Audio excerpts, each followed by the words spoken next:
Hi hello viewers welcome back to the channel. ನಿಮ್ಮೆಲ್ಲರಿಗೂ ನಮಸ್ಕಾರಗಳು ಮತ್ತು ಎಲ್ಲ ನನ್ನ ಸಬ್ಸ್ಕ್ರೈಬರ್ಸ್ಗೆ ತುಂಬ ಧನ್ಯವಾದಗಳನ್ನ ಹೇಳ್ತಾ ಇವತ್ತಿನ ವ್ಲಾಗ್ ಗುರುವಾರ ಬೆಳಗ್ಗೆ 7:30ಗೆ ಸರಿಯಾಗಿ ನಾನು ಈ ಒಂದು ಬ್ಯೂಟಿಫುಲ್ ಆಗಿರೋ ಸುಂದರವಾಗಿರೋ ಬೆಳಗಿನ ಮುಂಜಾವಿನ ಒಂದು ಬೆಂಗಳೂರಿನ ವೆದರ್ ಮತ್ತು ಅದರ ಜೊತೆಗೆ ನೋಡಿ ಹೇಗೆ ಸುಂದರವಾಗಿ ಕಾಣಿಸ್ತಾ ಇದೆ. ಎಲ್ಲ ಕಡೆಗೂ ಹೀಗೇನೆ ಅಪಾರ್ಟ್ಮೆಂಟು ಬಿಲ್ಡಿಂಗ್ಸು ಇದೇ ಕಾಣ್ತಾ ಇರುತ್ತೆ. ಹಳ್ಳಿಗಳ ಸೈಡ್ ಹೋದರೆ ಜಮೀನು ಮತ್ತು ತೋಟಗಳು ಇದೆಲ್ಲ ಕಾಣ್ತಾ ಇರುತ್ತೆ ನೋಡಿ. ರಿಯಲ್ ಎಸ್ಟೇಟು ಪ್ರಾಪರ್ಟೀಸ್ ಅಂದರೆ ಹೀಗೇನೆ ಬೆಂಗಳೂರು ಇವಾಗ ಈ ಥರ ತುಂಬಿಕೊಂಡಿದೆ. ಚಳಿ ಸಿಕ್ಕಾಪಟ್ಟೆ ಚಳಿ ಇದೆ ಇವಾಗ ಬೆಂಗಳೂರಲ್ಲಿ. 5ನೇ ತಾರೀಕಿಂದನೇ ಜಾಸ್ತಿ ಚಳಿ ಸ್ಟಾರ್ಟ್ ಆಗಿದೆ. ಈಗ ವೈಕುಂಠ ಏಕಾದಶಿಗಂತೂ ಇನ್ನೂ ಜಾಸ್ತಿ ಚಳಿ ಸ್ಟಾರ್ಟ್ ಆಗ್ತಾ ಇದೆ. ತುಂಬಾ ಅಂದರೆ 14ನೇ ತಾರೀಕಿಗೆ ಸಂಕ್ರಾಂತಿ ಅಷ್ಟೊತ್ತಿಗೆ ಇನ್ನೂ ಜಾಸ್ತಿ ಆಗುತ್ತೆ ಅಂತ ಹೇಳ್ತಾ ಇದ್ದಾರೆ. ಖಂಡಿತವಾಗ್ಲೂ ಅಂದರೆ ಏನು ಸ್ವೆಟರ್ ಜಾಕೆಟ್ ಹಾಕೊಂಡ್ರೂ ಅಷ್ಟೇ ತುಂಬ ಜಾಸ್ತಿ ಒಂದು ಕೋಲ್ಡ್ ವೆದರ್ ಇದೆ ಅಂತ ಹೇಳ್ತೀನಿ. ಫಾಗ್ ಇದೆ ನೋಡಿ, ನಿಮಗೆ ಬಿಸಿಲು ಕಾಣ್ತಾ ಇದೆ. ಆದರೆ ಈ ಬಿಸಿಲಲ್ಲಿ ಒಂಥರ ವಿಚಿತ್ರವಾಗಿರೋ ಚಳಿ ಅಂತ ಹೇಳ್ತಾರಲ್ಲ, ಎಲ್ಲ ಊರಲ್ಲೂ ಇದೆ ಅಂದ್ಕೊಳ್ತೀನಿ. ಗೊತ್ತಿರುತ್ತಲ್ವ, ಬಿಸಿಲು ಇದ್ರೂ ಚಳಿ ಇರುತ್ತೆ, ನಿಮ್ಮ ಊರಲ್ಲೂ ಇರುತ್ತೆ ಅಂದ್ಕೊಂಡಿದ್ದೀನಿ. ಆಮೇಲೆ ಬನ್ನಿ, ಇವಾಗ ನಾವು ಬೆಳಗ್ಗೆನೇ ನಾನು ತರಕಾರಿ ತೊಗೊಂಬರೋದಕ್ಕೆ ಕೆಲವೊಂದು ನನಗೆ ತರಕಾರಿಗಳು ಬೇಕಾಗಿತ್ತು ರೆಸಿಪಿ ಮಾಡೋದಕ್ಕೆ. ಅದ್ರ ಜೊತೆಗೆ ಒಂದು 8 ಗಂಟೆಗೆ ನಾವು ಮನೆ ಬಿಟ್ಟಿದ್ದೀವಿ. ನಮ್ಮ ಮನೆ ಒಂದು 2 ಕಿಲೋಮೀಟರ್ ಅಷ್ಟು ಹೋದರೆ ಸಾಕು, ಮೇನ್ ರೋಡ್ ನಮಗೆ ಸಿಗುತ್ತೆ ಅಂತ ಹೇಳ್ತೀನಿ. ಒಳ್ಳೊಳ್ಳೆ ಶಾಪ್ಸು, ಮಾಲ್ಸು ಮತ್ತು ಸ್ಟಾರ್, ರಿಲಯನ್ಸ್, ಸೂಪರ್ ಬಾಜಾರು ಎಲ್ಲನೂ ಇರುತ್ತೆ. ಹಾಗೆಯೇ ನಿಮಗೆ ಬೆಂಗಳೂರಿನ ಮುಂಜಾನೆಯ ಒಂದು ನೋಟ ಚೆನ್ನಾಗಿ ನಿಮಗೆ ನಿಮ್ಮ ಜೊತೆಯಲ್ಲಿ ಶೇರ್ ಮಾಡ್ಕೊಳ್ಬೇಕು ಅಂತ ಆಸೆ ಆಯಿತು. ಬೆಳಗ್ಗೆ ಸ್ವಲ್ಪ ಎಲ್ಲ ಕೆಲಸ ಮುಗಿಸ್ಬಿಟ್ಟು ನಾನು ನಮ್ಮ ಮನೆಯವ್ರನ್ನ ಕರ್ಕೊಂಡು ಹೋಗ್ತಾ ಇದ್ದೀನಿ. ನಮ್ಮ ಮನೆಯವರು ಒಬ್ಬರೇ ಹೋಗಲ್ಲ, ಹೋಗಿ ತೊಗೊಂಬನ್ರಿ ಅಂದರೆ, ನೀನು ಬಾಮ್ಮ, ನೀನು ಬಾ, ನೀನು ಒಬ್ಬನೇ ಹೋಗಿ ನಾನು ಹೆಂಗೆ ತೊಗೊಂಬರಲಿ, ಪ್ರತಿಯೊಂದಕ್ಕೂ ನಾನು ಹೋಗಲೇಬೇಕು ಅವ್ರ ಜೊತೆಯಲ್ಲಿ. ಅದಕ್ಕೇ ಸರಿ ಆಯಿತು ಅಂದ್ಬಿಟ್ಟು ನಾನು ಸ್ವೆಟ್ರು, ಟೋಪಿ ಎಲ್ಲ ಪ್ಯಾಕ್ ಮಾಡ್ಕೊಂಡ್ಬಿಟ್ಟು ಇವಾಗ ಹೊರಡ್ತಾ ಇದ್ದೀನಿ. ಮನೆಯಿಂದ ಬಿಟ್ಟಿದ್ದೀವಿ. ಯಾವಾಗಲೂ ನಾವು ಅಲ್ಲೇ ಅಂದರೆ ರೈತರ ಸಂತೆ ಅಂತ ಬರುತ್ತೆ, ಮತ್ತು ಸೊಪ್ಪು ಬೆಳಗ್ಗೆನೇ ಸಿಗುತ್ತೆ. ನಾವು ಬೆಳಗ್ಗೆ ಹೋದರೆ ಸೊಪ್ಪು ಫ್ರೆಶ್ ಆಗಿರೋದು ಸಿಗುತ್ತೆ. ಅದಕ್ಕೆ ರೆಸಿಪಿಗೆ ಕೆಲವೊಂದು ಸೊಪ್ಪುಗಳು ಬೇಕಾಗಿತ್ತು. ವೈಕುಂಠ ಏಕಾದಶಿ ಕಳೆದಾದ ಮೇಲೆ ಮಾರನೇ ದಿವಸ ಒಳ್ಳೆ ರೆಸಿಪಿನ ನಾನು ನಿಮ್ಮ ಜೊತೆ ಶೇರ್ ಮಾಡ್ಕೊಳ್ಳೋಕ್ಕೆ ಆಗುತ್ತೆ ಅಂದ್ಬಿಟ್ಟು ಮೊದಲೇ ಪ್ರಿಪ್ರೇಷನ್ ಸೊಪ್ಪನ್ನ ತಂದು ಸ್ವಲ್ಪ ಬಿಡಿಸಿ ನಾನು ಇಟ್ಟರೆ ನಾನು ಆಮೇಲೆ ವೈಕುಂಠ ಏಕಾದಶಿ ಆದ ಮಾರನೇ ದಿವಸ ಶನಿವಾರ ರೆಸಿಪಿಗೆ ನನಗೂ ಶೂಟ್ ಮಾಡೋಕ್ಕಾಗತ್ತೆ ಅಂದ್ಬಿಟ್ಟು ಹೊರಡ್ತಾ ಇದ್ದೀನಿ. ನೋಡಿ, ನಮ್ಮ ಬೆಂಗಳೂರು ಈ ಥರ ಇದೆ. ಈ ಒಂದು ಏರಿಯಾ ತುಂಬ ಅಂದರೆ ಜಯನಗರ್ ಮತ್ತು ಜೆ ಪಿ ನಗರ್ ಬೆಂಗಳೂರಲ್ಲಿ ಸಿಕ್ಕಾಪಟ್ಟೆ ಒಂದು ಕಾಸ್ಟ್ಲಿ ಏರಿಯಾ ಅಂತ ಹೇಳ್ತೀನಿ. ಪರ್ ಸ್ಕ್ವೇರ್ ಫೀಟ್ ಎಲ್ಲ ಸಿಕ್ಕಾಪಟ್ಟೆ ಜಾಸ್ತಿ ಕಾಸ್ಟ್ಲಿ ಇದೆ. ಇಲ್ಲಿ ಈ ಒಂದು ಏರಿಯಾಗಳಲ್ಲಿ 1 BHK ಬಂದು ತುಂಬ ಚಿಕ್ಕದಾಗಿರುತ್ತೆ. 1 BHK ಆಮೇಲೆ 15,000, 15,000 ಪ್ಲಸ್ ಮೇಂಟೆನೆನ್ಸು ಇದೆಲ್ಲನೂ ಇರುತ್ತೆ. ಮೇಂಟೆನೆನ್ಸ್ ಬಂದು ಕೆಲವೊಂದು ಕಡೆ 1000 ತಗೊಳ್ತಾರೆ, 1200 ತಗೊಳ್ತಾರೆ, ಈ ಥರ ಎಲ್ಲನೂ ಇರುತ್ತೆ. 2 BHK ಇದ್ದರೆ 22,000, 22,000, 25,000 ಆ ಥರ ಎಲ್ಲನೂ ಇರುತ್ತೆ ಅಂತ ಹೇಳ್ತೀನಿ. ಅಂದರೆ ಒಂದು ಸ್ಕ್ವೇರ್ ಫೀಟ್ 700 ಸ್ಕ್ವೇರ್ ಫೀಟಲ್ಲಿ ಅದು ಒಂದು ಫ್ಲ್ಯಾಟ್ 1 BHK ಇದೆಯಾ, ಇಲ್ಲ 1200 ಸ್ಕ್ವೇರ್ ಫೀಟ್ ಇದೆಯಾ. 1200 ಸ್ಕ್ವೇರ್ ಫೀಟ್ ಇರೋ 2 BHK ಅಂತೂ ಅಷ್ಟೊಂದು ಇಲ್ಲ ಅಂದ್ಕೊಳ್ತೀನಿ. ಆಮೇಲೆ ಲೀಸ್ ಎಲ್ಲ ಸಿಗೋದು ತುಂಬ ಕಷ್ಟ ಅಂತ ಹೇಳ್ತೀನಿ. ಹೀಗೆ ಬೆಂಗಳೂರಲ್ಲಿ ಜಯನಗರ್, ಜೆ ಪಿ ನಗರು ಮತ್ತು ಆರ್ ಆರ್ ನಗರ ತುಂಬ ಒಂದು ಕಾಸ್ಟ್ಲಿ ಏರಿಯಾಗಳು, ಸಿಕ್ಕಾಪಟ್ಟೆ ಒಂದು ಪಾಶ್ ಏರಿಯಾ ಅಂತ ಹೇಳ್ಬೋದು. ನೋಡಿ, ಸ್ಮಾರ್ಟ್ ಬಾಜಾರ್, ರಿಲಯನ್ಸ್ ಸ್ಮಾರ್ಟ್ ಬಾಜಾರು ಇದೆ ಅಂತ ಹೇಳ್ತೀನಿ. Posh area. ಆಮೇಲೆ ಅಂಬರೀಷ್ ಅವ್ರ ಮನೆ ಇರೋದು, ನಮ್ಮ ಅಂಬಿ ಮಂಡ್ಯದ ಗಂಡು ಇರೋದು ಇಲ್ಲೇ ನಮ್ಗೆ ಹತ್ರನೇ ಅಂತ ಹೇಳ್ತೀನಿ. ನನ್ನ ಮಕ್ಕಳು ಸ್ಕೂಲ್ಗೆ ಹೋಗಬೇಕಾದ್ರೆ ಅವ್ರ ಮನೆ ಮುಂದೆನೇ ನಾನು ಹೋಗ್ತಾಯಿದ್ದೆ. ಪೇರೆಂಟ್ಸ್ ಮೀಟಿಂಗ್ ಇದ್ದರೆ, ಮಕ್ಕಳು ಸ್ಕೂಲ್ ವ್ಯಾನ್ ಏನಾದರೂ ಮಿಸ್ ಆದರೆ ನನ್ನ ಮಕ್ಕಳನ್ನ ನಾನು ಆಟೋನಲ್ಲಿ, ಸ್ಕೂಟ್ರಲ್ಲಿ ಬಿಡೋಕ್ಕೆ ಹೋದರೆ ಅವ್ರ ಮನೆ ಮುಂದೆನೇ ಹೋಗಬೇಕಾಗ್ತಿತ್ತು. ಮನೆ ನೋಡಿಕೊಂಡು ಹೋಗ್ತಾ ಇದ್ದೆ ನಾನು. ಏನೋ ಒಂದು ಖುಷಿ ಆಗ್ತಾ ಆಗುತ್ತಲ್ವ ಯಾರಿಗೇ ಆದ್ರೂ. ಅಂಬರೀಷ್ ಅವ್ರ ಮನೆ ಅಂತ ಅಂದರೆ ಸೊ ಇದೆಲ್ಲನೂ ಅವ್ರ ಮನೆಯಿಂದ ಸ್ವಲ್ಪ ದೂರದಲ್ಲೇ ತಿರುಮಲ ವೆಂಕಟರಮಣ ದೇವಸ್ಥಾನ ಕೂಡ ಇದೆ. ಅಲ್ಲಿ ಇವಾಗ ವೈಕುಂಠ ಏಕಾದಶಿಗೆ ಸಿಕ್ಕಾಪಟ್ಟೆ ಅಲ್ಲಿ ತಿರುಮಲ ವೆಂಕಟೇಶ್ವರ ದೇವಸ್ಥಾನ ರಶ್ ಇರುತ್ತೆ. ನೋಡಿ, ರೈತರ ಸಂತೆ, ಫಾರ್ಮರ್ಸ್ ಕಾರ್ಟ್ ಅಂತ ಒಂದು ಈ ಥರ ಇಲ್ಲಿ ನಮ್ಮ ಮನೆಯಿಂದ ಹತ್ರನೇ ಇದಿದೆ. ಕೆಲವೊಂದು ಸಾರಿ ಇಲ್ಲೂ ನಾವು ತರಕಾರಿಗಳ್ನ ತಗೊಳ್ತೀವಿ, ಕೆಲವೊಂದು ಸಾರಿ ಗಾಡಿನಲ್ಲಿನೂ ತಗೊಳ್ತೀವಿ, ಕೆಲವೊಂದು ಸಾರಿ ಸೊಪ್ಪೆಲ್ಲ ಹೊರಗಡೆ ರೋಡ್ ಸೈಡಲ್ಲೆಲ್ಲ ಗಾಡಿನಲ್ಲಿ ಇಟ್ಟಿರ್ತಾರಲ್ಲ ಅಲ್ಲೂ ತಗೊಳ್ತೀವಿ. ಅಂದರೆ ಒಂದು ರೆಗ್ಯುಲರ್ ಒಂದು ಕಸ್ಟಮರ್ ರೆಗ್ಯುಲರ್ ಒಂದು ಪ್ಲೇಸ್ ಅಂತಲೇ ಹೇಳ್ಬೋದು.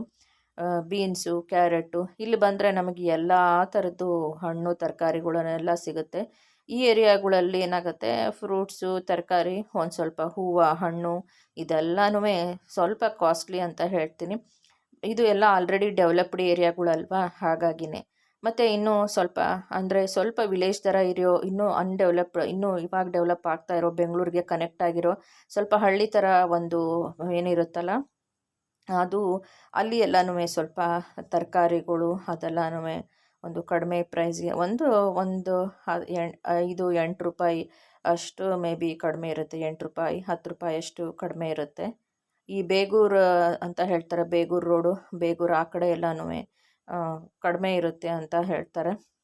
So HR layout, Jayanagar, JP ನಗರು, ಸದಾಶಿವನಗರು, RR ನಗರು, ಆಮೇಲೆ ರಾಜಾಜಿನಗರು ಕೆಲವೊಂದೆಲ್ಲನೂ ತುಂಬಾ ಒಂದು ಕಾಸ್ಟ್ಲಿ ಏರಿಯಾ, ಆಲ್ರೆಡಿ ಡೆವಲಪ್ಡ್ ಆಗಿರೋ ಏರಿಯಾಗಳಲ್ವಾ, ಅದಕ್ಕೋಸ್ಕರನೇ ಇಲ್ಲಿ ಪರ್ ಸ್ಕ್ವೇರ್ ಫೀಟ್ ರೇಟೆಲ್ಲ ಸಿಕ್ಕಾಪಟ್ಟೆ ಜಾಸ್ತಿ ಇರುತ್ತೆ ಇಲ್ಲಿ. ಮತ್ತು ಇವಾಗಂತೂ ಫ್ಲ್ಯಾಟ್ಗಳಾಗಿದೆ. ಏನಾದರೂ ಸೇಲು ಪರ್ಚೇಸು ಪ್ರಾಪರ್ಟಿ ತಗೊಳ್ಬೇಕು ಅಂದರೆ 2 BHKದು ಅಪಾರ್ಟ್ಮೆಂಟಲ್ಲಿ 2 BHK ಫ್ಲ್ಯಾಟ್ನ ತಗೊಳ್ತಾರೆ ಅಂತ ಹೇಳ್ತೀನಿ.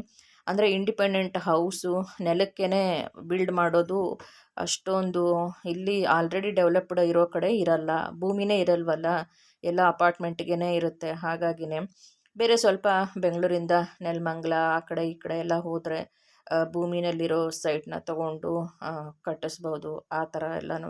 ನೋಡಿ ಗೋಬಿ ತೋರಿಸ್ತಾ ಇದ್ದೀನಲ್ವ, ಈ ಗೋಬಿನಲ್ಲಿ ಮೊನ್ನೆ ಇನ್ಸ್ಟಾನಲ್ಲಿ ನೋಡಿದೆ, ಹೆಬ್ಬಾವಿನ ಮರಿ ಇದೆ ಸಿಕ್ಕಿದೆ ಅಂತೆ, ತೊಗೊಂಡೋಗಿ ಫ್ರಿಜ್ಜಲ್ಲಿ ಇಟ್ಟಿದ್ದಾರೆ. ಆಮೇಲೆ ಮಾರನೇ ದಿವಸ ಪಲ್ಯ ಮಾಡೋಕ್ಕೆ ತೆಗೆದಿದ್ದಾರೆ, ಅದರಲ್ಲಿ ಹೆಬ್ಬಾವಿನ ಮರಿ ಇತ್ತು. ನಾನು ಇನ್ಸ್ಟಾನಲ್ಲಿ ನೋಡಿದೆ, ನಿಜವಾಗ್ಲೂ ಇರುತ್ತೆ, ಹೇಳೋಕ್ಕಾಗಲ್ಲ. ತೋಟದಲ್ಲಲ್ವ, ಹಾವುಗಳು ಓಡಾಡ್ತಾ ಇರ್ತವೆ, ಏನೇನೋ ಹುಳ ಉಪ್ಪಟೆ ಎಲ್ಲ ಇರುತ್ತವೆ, ಇರಲ್ಲ ಅಂತ ಹೇಳೋಕ್ಕಾಗಲ್ಲ. ಇಲ್ಲಿ ನೋಡಿ ಎಲ್ಲ ತರಕಾರಿನ ನಾನು ನಿಮ್ಮ ಜೊತೆ ಫಾರ್ಮರ್ಸ್ ಕಾರ್ಟ್, ರೈತರ ಸಂತೆ ಅನ್ನೋದು ಒಂದು ಇದು ಯಾವಾಗಲೂ ಇರುತ್ತೆ. ಅಂದರೆ ಏನು ಮೇಳ ಅಂತ ಅಲ್ಲ, ಇದು ಯಾವಾಗಲೂ ಡೈಲಿ ಇರುತ್ತೆ ಅಂತ ಹೇಳ್ತೀನಿ. ಪ್ರತಿಯೊಂದು ತರಕಾರಿನೂ ನಮಗೆ ಒಂದೇ ರೂಫಲ್ಲಿ ಸಿಗುತ್ತೆ ಎಲ್ಲನೂ ಅಂತ ಹೇಳ್ತೀನಿ. ಸೊ ಹೀಗೆ ಬೆಂಗಳೂರಿನ ಜೀವನ ಈ ಥರ ಇದೆ. ಸಿಟಿ ಜೀವನ ಎಲ್ಲನೂ ಅಷ್ಟೇ ಹೇಳ್ತೀನಲ್ವ, ಒಂದು ಓನ್ ಹೌಸ್ ಇದ್ದರೆ ಓಕೆ ಅನ್ಬೋದು, ಇಲ್ಲ ರೆಂಟು ಲೀಸು ಅಂದಾಗ ಸ್ವಲ್ಪ ಅದು ಅಂದರೆ ಒಂದು ನಮ್ಮ ಇನ್ಕಮ್ನು ಅದೇ ಥರ ಇರಬೇಕಾಗುತ್ತೆ, ಮಂತ್ಲಿ ಇನ್ಕಮ್ ಸೋರ್ಸು ನಮಗೆ ಚೆನ್ನಾಗಿರಬೇಕು ಅಂತ ಹೇಳ್ತೀನಿ. ಇಲ್ಲಿ ಮಿಡ್ಲ್ ಕ್ಲಾಸ್ ಅವರು ಇರ್ತಾರೆ, ಆಮೇಲೆ ತುಂಬ ಹೈ ಪ್ರೊಫೈಲು ಸೆಲೆಬ್ರಿಟಿಗಳು. ಸೆಲೆಬ್ರಿಟಿ ಅಂದರೆ ನೋಡಿ, ಇಲ್ಲೇ JP ನಗರಲ್ಲಿ ಸುದೀಪ್ ಸರ್ ಅವ್ರ ಮನೆ ಕೂಡ ಇದೆ. ಆಮೇಲೆ ಆರತಿ ಅವ್ರ ಮನೆ ಇತ್ತು, ಅವರು ಸೇಲ್ ಮಾಡಿದ್ರು. ಆಮೇಲೆ ತುಂಬ ಜನ ಎಲ್ಲ ಇಲ್ಲಿ ಜಯನಗರಲ್ಲಿ ವಿಷ್ಣು ದಾದಾ ಅವ್ರ ಮನೆ ಇದೆ. ಸೊ ಈ ಏರಿಯಾಗಳಲ್ಲಿನೂ ಒಳ್ಳೊಳ್ಳೆ ಸೆಲೆಬ್ರಿಟಿಗಳ ಮನೆ ಇದೆ. ನಮಗೆ ಒಂದು ಖುಷಿ ಅಂದರೆ ನಮ್ಮ ಮಂಡ್ಯದ ಗಂಡು ಅಂಬರೀಷ್ ಅವ್ರ ಮನೆ ಮತ್ತು ರಿನೋವೇಷನ್ ಆಯಿತು, ಹೊಸದು ಮತ್ತೆ ಅದನ್ನು ಡೆಮಾಲಿಷ್ ಮಾಡಿ ಕಟ್ಟಿದ್ರು, ತುಂಬ ಚೆನ್ನಾಗಿ ಇವಾಗ ಮಾಡಿದ್ದಾರೆ ಅಂತ ಹೇಳ್ತೀನಿ. ಅವರಂತೂ ಇಲ್ವಲ್ಲ, ಅವರಿದ್ದಾಗಲೇ ಒಂಥರ ಚೆನ್ನಾಗಿರ್ತಾ ಇತ್ತು. ಅವ್ರ ಮನೆ ಮುಂದೆ ಅವರು ಹುಟ್ಟಿದ ಹಬ್ಬದ ದಿವಸ ಫುಲ್ ಪೊಲೀಸ್ ಎಲ್ಲನೂ ಸೆಕ್ಯೂರಿಟಿ ಎಲ್ಲ ಬರ್ತಾಯಿತ್ತು. ಏನೇ ಒಂದು ಅವ್ರ ಮನೆಯಲ್ಲಿ ಫಂಕ್ಷನ್ ಇರಲಿ, ಅಂಬಿ ಅವ್ರ ಹುಟ್ಟಿದ ಹಬ್ಬ ಇರಲಿ, ಆವಾಗ ನನ್ನ ಮಕ್ಕಳನ್ನ ಸ್ಕೂಲಿಗೆ ಬಿಡಬೇಕಾದ್ರೆ ಹೋಗೋಕ್ಕೆ ನಾನು ನೋಡ್ತಾ ಇದ್ದೆ, ಬ್ಲಾಕ್ ಮಾಡಿರ್ತಾಯಿದ್ರು. ಆ ಕಡೆ ರೋಡು ಈ ಕಡೆ ಸ್ವಲ್ಪ ಪೊಲೀಸ್ ಪ್ರೊಟೆಕ್ಷನ್ನು, ಸೆಕ್ಯೂರಿಟಿ ಬ್ಲಾಕು, ಮತ್ತು ಮೀಡಿಯಾದವರೆಲ್ಲನೂ ಅಲ್ಲೇ ಇರ್ತಾಯಿದ್ರು, ಸೇರಿರ್ತಾಯಿತ್ತು. ಜನಸಾಗರ ಅಭಿಮಾನಿಗಳು, ಮೀಡಿಯಾ ಇದೆಲ್ಲನೂ ಪೊಲೀಸು ಒಂದು ಚೆನ್ನಾಗಿರ್ತಾಯಿತ್ತು ನೋಡೋಕ್ಕೆ. ಅಂಬಿ ಅವ್ರಂದ್ರೆ ಒಂದು ಎಲ್ಲರಿಗೂ ಅಟ್ರಾಕ್ಷನ್. ಏನಕ್ಕೆ ಅಂದರೆ ಅವ್ರು ಮಾತಾಡೋದು, ಆಮೇಲೆ ಅವರ ಒಂದು ಗಾಂಭೀರ್ಯದ ಜೊತೆಗೆ ಅವರು ಜನರಿಗೆ ಬೈಯೋದು, ನಗಿಸೋದು, ಅವರು ಒಂಥರ ಅವ್ರದ್ದು ಕ್ಯಾರೆಕ್ಟರ್ನೇ ಒಂಥರ ಬೇರೆ, ತುಂಬ ಚೆನ್ನಾಗಿತ್ತು. ಏನು ಒಂದು ಆ ಮನೆಯಲ್ಲಿ ದೊಡ್ಡವರಿದ್ದರೆ ಆ ಥರ ಇರಬೇಕಪ್ಪ ಅಂತ ಒಂದು ಫೀಲ್ ಆಗೋದು. ಹಾಗೆಯೇ ಒಂದು ಖುಷಿ ಆಗ್ತಾಯಿತ್ತು ಅವ್ರನ್ನ ನೋಡಿದ್ರೆ. ಮತ್ತು ಒಂದು ಫ್ರೆಂಡ್ಲಿ ನೇಚರ್, ಎಲ್ಲರನ್ನೂ ಫ್ರೆಂಡು ಮಾಡ್ಕೊಳ್ಳೋರು, ಯಾರ ಜೊತೆನೂ ಏನೋ ಒಂದು ಇದು ವೈಷಮ್ಯ ಅಂತ ಇರ್ತಾ ಇರಲಿಲ್ಲ. ಅವ್ರ ಮಾತಲ್ಲೇ ತುಂಬ ಖುಷಿಯಾಗೋದು, ಅಷ್ಟು ಚೆನ್ನಾಗಿದ್ದರು ಅಂಬಿ ಅವರು. ಕೊನೆಯವರೆಗೂ ಎಲ್ಲರನ್ನೂ ನಗಿಸ್ಕೊಂಡೇ ಅವರು ದೇವ್ರ ಹತ್ರ ಹೊರಟೋದ್ರು. ಅದೊಂದು ಬೇಜಾರಾಗುತ್ತೆ ಅಷ್ಟೇ, ಏನು ಮಾಡೋಕ್ಕಾಗಲ್ಲ. ಆರೋಗ್ಯನೂ ಅವ್ರದ್ದು ಹಾಗೆ ಸ್ವಲ್ಪ ಬಿಗಡಾಯಿಸ್ತಲ್ವ ಲಾಸ್ಟಲ್ಲಿ, ಅದಕ್ಕೇ ನೋಡಿ ಅವರೆಕಾಳು ಎತ್ತಕ್ಕೆ ಬೇಳೆಕಾಳು, ಆಮೇಲೆ ಇದೆಲ್ಲನೂ ಇದೆ. ನಾವು ಕೆಲವೊಂದು ಸಾರಿ ಅಂದ್ಕೊಳ್ತೀವಿ ಬೆಂಗಳೂರಲ್ಲಿ ಇವಾಗ ಇನ್ನೂ ಜಾಸ್ತಿ ಒಂದು ರೆಂಟು ಲೀಸು ಎಲ್ಲ ಕಾಸ್ಟ್ಲಿ ಆಗ್ತಾ ಇದೆ ಅಲ್ವಾ, ಅದಕ್ಕೋಸ್ಕರ ಏನಪ್ಪ ಮಾಡೋದು, ಹೀಗೆ ಬೇರೆ ಏರಿಯಾಗೆ ಶಿಫ್ಟ್ ಆಗೋದಾ, ಬೇರೆ ಕಡೆ ಹೋಗೋದಾ ಅನ್ನೋದು ಕೂಡ ಒಂದು ಕ್ವಶನ್ ಮಾರ್ಕ್ ಇರುತ್ತೆ. ನೋಡಬೇಕು ಏನಾಗುತ್ತೋ ಅಂತ ಗೊತ್ತಿಲ್ಲ.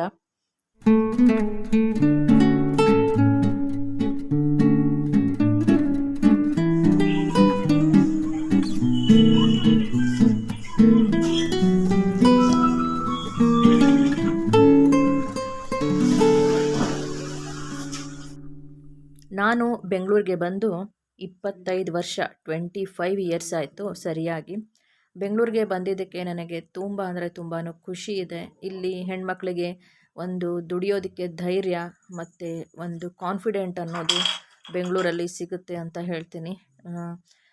ಯಾರೇ ಆಗಲಿ ಇಲ್ಲಿ ಎಲ್ಲರೂ ಅವ್ರವ್ರ ಕೆಲಸದಲ್ಲಿ ಬ್ಯುಸಿ ಇರ್ತಾರೆ. ಯಾರು ಯಾರ ಬಗ್ಗೆನೂ ಒಂದು ಆಡ್ಕೊಳ್ಳೋದಾಗಲಿ, ಮಾತಾಡ್ಕೊಳ್ಳೋದಕ್ಕಾಗಲಿ, ಇನ್ನೊಬ್ಬರ ಮನೆ ವಿಷಯ ಮಾತಾಡೋಕ್ಕಾಗಲಿ ಇಲ್ಲಿ ಯಾರಿಗೂ ಖಂಡಿತವಾಗ್ಲೂ ಟೈಮ್ ಇರಲ್ಲ. ನಮ್ಮ ಪಕ್ಕದ ಮನೆಯಲ್ಲಿ ಯಾರಿದ್ದಾರೆ ಅನ್ನೋದು ಕೂಡ ಗೊತ್ತಾಗಲ್ಲ.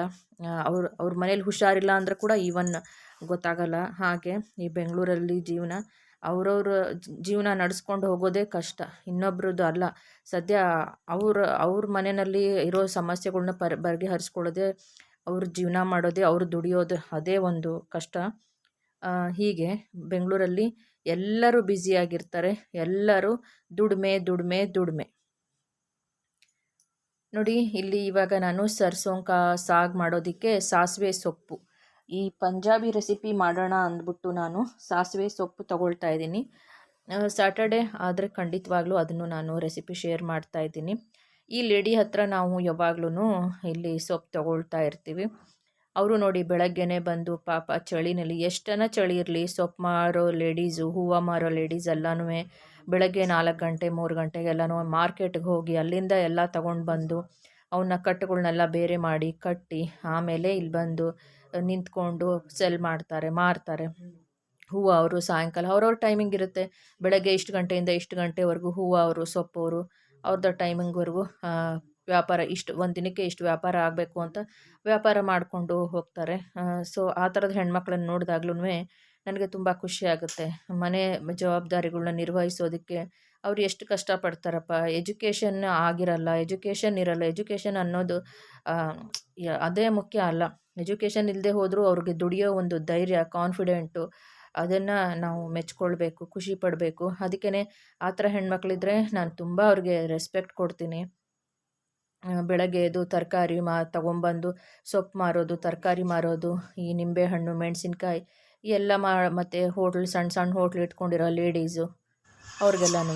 ಇಲ್ಲಿ ನಾನು ನೋಡಿ ಬಂದಿರೋದು ಸೂಪರ್ ಮಾರ್ಕೆಟ್ಗೆ ಮಕಾಯಿ ಆಟ ಅಂತ ಹೇಳ್ತಾರಲ್ಲ, ಏನದು ಮುಸ್ಕಿನ ಜೋಳದ ಹಿಟ್ಟು ಅಂತ. ಮುಸ್ಕಿನ ಜೋಳದ ಹಿಟ್ಟು ಬೇಕಾಗಿತ್ತು ನನಗೆ. ಮಕಾಯಿ ರೋಟಿ ಮತ್ಯಾವುದಿದೆ ಸೂಪರ್ ಬಾಜಾರ್? ಇಲ್ಲಿ ಯಾವುದೂ ಇಲ್ಲ, ಅದೇ ಒಂದೇ ಇರೋದು.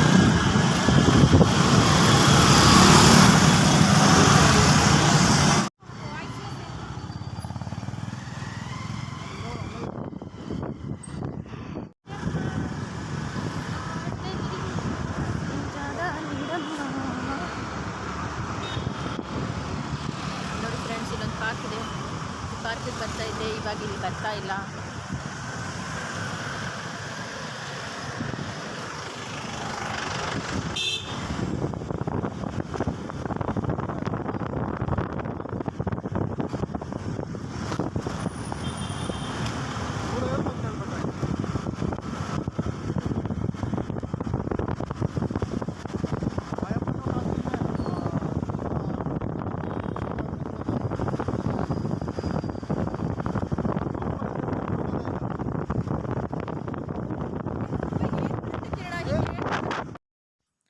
ಬೆಂಗಳೂರು ತುಂಬ ದೊಡ್ಡದಾಗಿದೆ, ವಿಶಾಲವಾಗಿದೆ.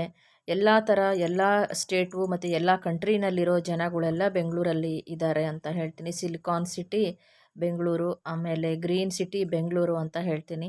ನಿಮಗೆ ಇನ್ನೂ ಲಾಲ್ಬಾಗು, ಕಬ್ಬನ್ ಪಾರ್ಕು, ಮಾಲ್ಗಳು ಅದೆಲ್ಲನೂ, ಫೋರಮ್ ಮಾಲು ಇದೆಲ್ಲನೂ ನೀವು ನೋಡಬೇಕು ಯೂಟ್ಯೂಬಿಂದ ಅಂತ ಅಂದರೆ ಖಂಡಿತವಾಗ್ಲೂ ನನಗೆ ಕಮೆಂಟಲ್ಲಿ ತಿಳಿಸಿ. ಆದರೆ ಆ ಪ್ಲೇಸ್ನ ಕೂಡ ನಾನು ನಿಮ್ಮ ಜೊತೆ ಶೇರ್ ಮಾಡ್ತೀನಿ.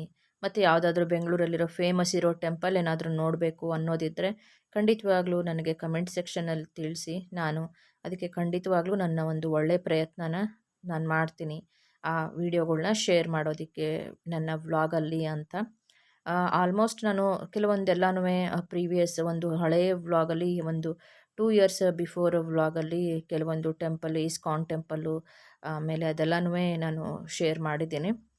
ಸೊ ಹೀಗೆ ಬೆಂಗಳೂರು ಅಂದರೆ ಒಂದು ದುಡಿಮೆ, ಆಮೇಲೆ ಬ್ಯುಸಿ ಲೈಫು ಇದೆಲ್ಲನೂ ಅಂತ ಹೇಳ್ತೀನಿ. ಆಮೇಲೆ ಜಾಗ, ಒಂದು ಪ್ರಾಪರ್ಟಿ ಮಾಡಬೇಕು ಅಂದರೆ ತುಂಬಾ ಕಷ್ಟ. ಒಂದೊಂದು ಇಲ್ಲಿ ಹೋಟ್ಲುಗಳು, ಶಾಪ್ಗಳು ರೆಂಟ್ ಬಂದು 5 ಲ್ಯಾಕ್ಸ್, 5 ಲಕ್ಷ, 10 ಲಕ್ಷ ಬಾಡಿಗೆ ಕೂಡ ಒಂದು ಕೊಡೋ ಶಾಪ್ಗಳು ಕೂಡ ಇದೆ.